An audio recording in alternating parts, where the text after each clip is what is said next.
পারছেন ভোটের আগে এসআইআর নিয়ে উত্তাল রাজনীতি, আর সেই উত্তাল রাজনীতিতে এবার সুপার এমার্জেন্সির প্রসঙ্গ। সুপার এমার্জেন্সি ঘোষণা করে দিন আক্রমণ করেছেন Mamata Bandyopadhyay.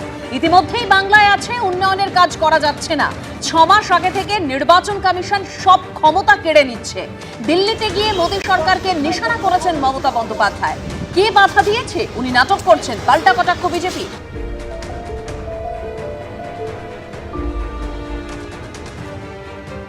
Election Commission, you have seen when we went there, thousands of police were there. Though I am not blaming them, it is not their fault. They are doing their duty.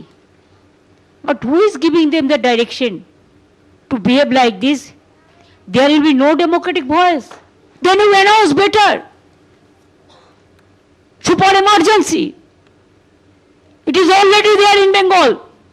6-month election commission is taking away all the power from us. The people are not able to do the development job. Mamata বন্দ্যোপাধ্যায়ের অভিযোগ, 6 মাস আগেই নির্বাচন commission সব ক্ষমতা কেড়ে নিচ্ছে। Super emergency ঘোষণা করে দিন বলছেন মমতা বন্দ্যোপাধ্যায়। পাল্টা বিরোধীরা কি বলছেন রাহুল সিনহা এবং সুজন চক্রবর্তী, রাখবো পরপর। কোথায় কে কাকে পুলিশ লেলিয়ে দিল? দিব্যি গিয়ে দেখা করে এলেন। বঙ্গভবনে শুধুমাত্র প্রহরার ব্যবস্থা হয়েছে, কোন পুলিশ ওনাদের মুভমেন্টে কোথাও বাধা দিয়েছে? তাহলে কেন এই সমস্ত রাজনীতি করছেন? অতএব ওসব নাটক বিরোধী দলের নেত্রী হিসাবে তাও মানিয়ে গেছে, কিন্তু আপনি এখন মুখ্যমন্ত্রী, আর যাই করুন মুখ্যমন্ত্রীর পদটাকে কলঙ্কিত করবেন না।